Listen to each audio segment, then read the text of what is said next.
In February 1950, a businessman named Frank McNamara sat down for lunch at Major's Cabin Grill, a small restaurant tucked beside the Empire State Building in Manhattan. When the check arrived, he did not reach for cash. He did not write a check either. Instead, he handed the waiter a small rectangle of cardboard, roughly the size of a business card, and signed his name. The waiter, who had been told exactly what to do, walked off, came back with a triplicate receipt, and let McNamara sign all 3 copies at once. That small cardboard card was card number 1000, and the 2 men who split the bill with him that day were carrying cards 1001 and 1002. In the entire world, there were exactly 3 of these cards in existence. Today, there are more than 2 billion. What happened between that lunch and today's endless stream of tapped phones and swiped plastic is one of the strangest and most consequential stories in the history of money.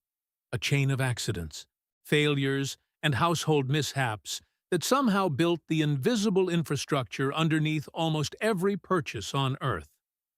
The popular version of how this all began involves McNamara forgetting his wallet at that very restaurant a year earlier, in 1949, and having to call his wife to drive over and bail him out, a humiliation he supposedly vowed never to repeat. It is a wonderful story, repeated in nearly every retelling of Diners Club history, and it may not be entirely true. Matty Simmons, the company's own early press agent, later insisted the wallet story never actually happened, that it was simply a better tale than the truth, which was months of careful planning between McNamara, a small loan company owner, and his lawyer, Ralph Schneider. Whatever really happened at that first meal, the idea behind it was genuinely new. Not a card tied to one specific store, but a single card that could be used at many different restaurants around New York City, with one company standing in the middle, promising to pay the restaurant and then collecting the bill from the customer once a month. Before Diners Club, credit already existed in American commerce, just not in this form. Department stores had been extending in-house credit to regular customers since the early 1900s, often marked with a small metal token or fob stamped with the store's name and an account number. Gas stations did something similar for loyal drivers, but these were closed systems, useful in exactly one place and nowhere else. If you wanted to eat at 5 different restaurants in a single week, you needed 5 different arrangements, or you simply paid cash.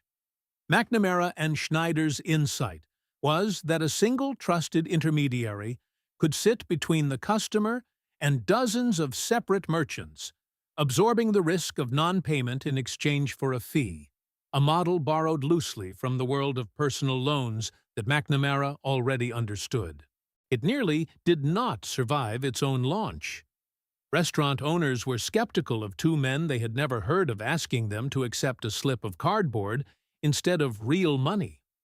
It took Simmons's connections as a nightlife press agent to convince 14 restaurants to sign on for the opening list printed on the back of the card. The arrangement itself was almost absurdly generous to merchants by modern standards. Restaurants kept 93% of every bill. Cardholders paid nothing at all to carry the card, and Diners Club survived on the thin sliver left over. Within weeks of a favorable write-up in Business Week, membership jumped past 8,000 people. By the end of the first year, it was close to 20,000, and the First Supper, as the company's own official history later dubbed that lunch, was already being treated as a founding myth. Diners Club had accidentally proven something nobody in banking had seriously tested before, that ordinary, comfortably wealthy Americans would enthusiastically hand over the responsibility of paying their bills to a stranger's company, in exchange for the simple comfort of not carrying cash. For most of the 1950s, that was still the entire model. You charged your bill, and at the end of the month, you paid the full balance. There was no minimum payment, no carried debt, no interest piling up month after month.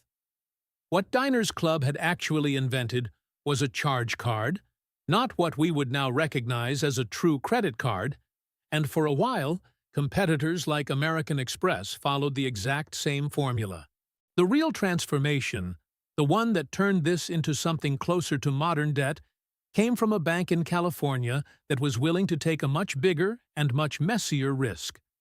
Bank of America had been quietly developing a different idea inside a research group with an almost comically bland name, the Customer Services Research Department, led by a bank executive named Joseph Williams.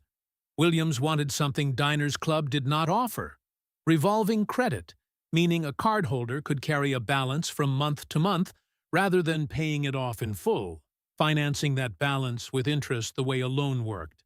Rather than build up cardholders one signature at a time, the way Diners Club had, Williams and his team decided on something almost unbelievably bold. They would simply mail the cards, unsolicited, fully active, directly to people's homes. They picked Fresno, California as the test site, a mid-sized city where nearly half of all families already banked with Bank of America. On September 18, 1958, the bank mailed 60,000 fully activated credit cards to Fresno households, cards nobody had asked for and nobody had applied to receive. There had been no credit check. There had been no verification of employment, income, or even basic financial stability. A card simply appeared in the mailbox, ready to spend up to $300 or $500, an enormous sum at the time. It became known in banking circles as the Fresno Drop, and it set off exactly the kind of chaos you would expect from handing free credit to 60,000 strangers all at once. Delinquency rates soared past 20%, more than 5 times what the bank had projected. Cards were stolen straight out of mailboxes and used by criminals before their intended owners even knew they existed. Within 2 years, Bank of America had lost somewhere between $9 and $20 million on the experiment, and Joseph Williams, the man who dreamed it up, resigned. And yet, the underlying idea refused to die. Bank of America pressed forward, tightened its screening, expanded the program state by state, and slowly turned the disaster into something profitable. By 1961, the Bank AmeriCard program finally posted a profit, a modest $179,000. By 1968, that number had climbed to $12.7 million. The reckless mass mailing that had briefly nearly sunk the entire idea became, within a decade, the founding template for the credit card as most of the world would eventually come to know it, a piece of plastic tied to a revolving line of credit rather than a monthly bill you had to pay off completely. Bank AmeriCard eventually broke away from Bank of America itself, restructured as an independent association of banks, and in 1976 renamed itself Visa. Rival banks, watching Bank of America's slow climb out of its own mess, banded together to build a competing network that would eventually become MasterCard. Even as the business model matured, the physical card itself was still catching up. Through most of the 1950s and early 1960s, a credit card transaction was a remarkably manual, almost old-fashioned process.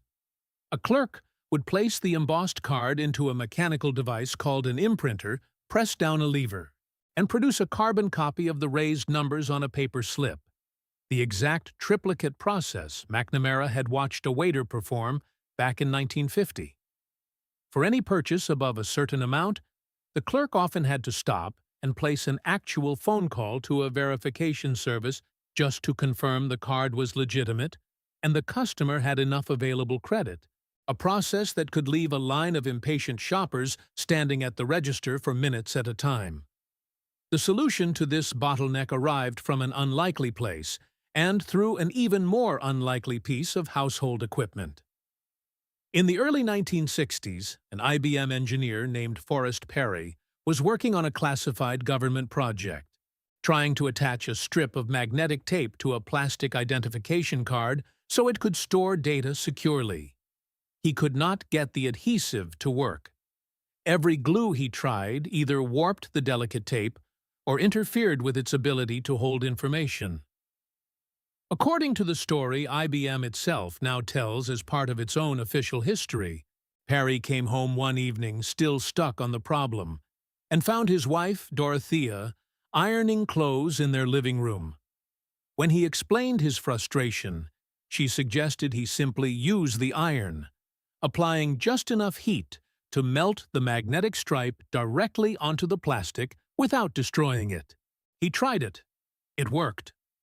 That accidental solution, dreamed up over a household ironing board rather than in an IBM laboratory, became the foundation of the magnetic stripe now found on the back of virtually every payment card, hotel key, and identification badge on the planet. IBM refined the technology through the rest of the decade, testing it publicly for the first time in 1970 at Chicago's O'Hare Airport in a self-service ticketing kiosk built with American Airlines and American Express, before banks themselves, initially hesitant about the cost, gradually adopted it as the new standard for verifying a card in seconds rather than minutes. Even as the technology accelerated, access to a credit card in your own name remained something far from universal, and for a huge portion of the American population, it was not a question of creditworthiness at all. For most of the credit card's early history, a married woman generally could not obtain a card issued in her own name. She could get a card as an authorized user under her husband's account, technically labeled with his name rather than hers, but any credit history built up through years of responsible spending accrued entirely to him. If her husband died or the couple divorced, she could find herself starting over from zero, with no credit history of her own despite years, sometimes decades, of using a card responsibly. A single woman fared little better, frequently required to find a father, brother, or other male relative willing to co-sign an application, regardless of her own income or financial standing. This did not fully change until Congress passed the Equal Credit Opportunity Act in October 1974, banning credit discrimination on the basis of sex or marital status, and finally allowing American women to build financial identities that belonged entirely to themselves. By the late 1970s and into the 1980s, the pieces that make up the credit card, as we now understand it, revolving credit, a shared national network of participating banks, a machine-readable magnetic stripe, and equal legal access, regardless of sex, had all finally come together at roughly the same moment. What had started as 3 pieces of cardboard split among 3 men at a single lunch table had become an entire financial ecosystem, one that would eventually process trillions of dollars in transactions every single year, reshaping how ordinary people borrowed, spent, traveled, and even thought about the very idea of paying for something later rather than now.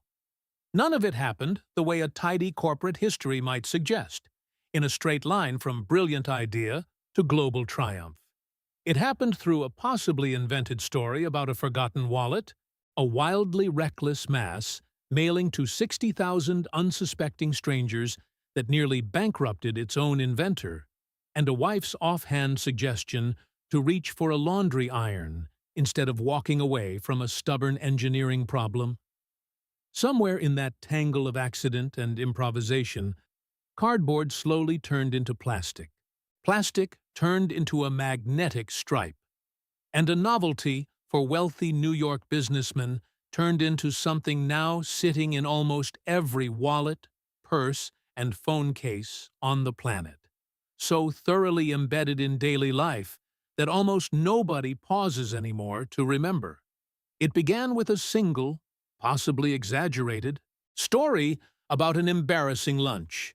If you want another everyday convenience with a far stranger history hiding behind it than you ever expected, there is another video waiting for you on screen right now. Go click it.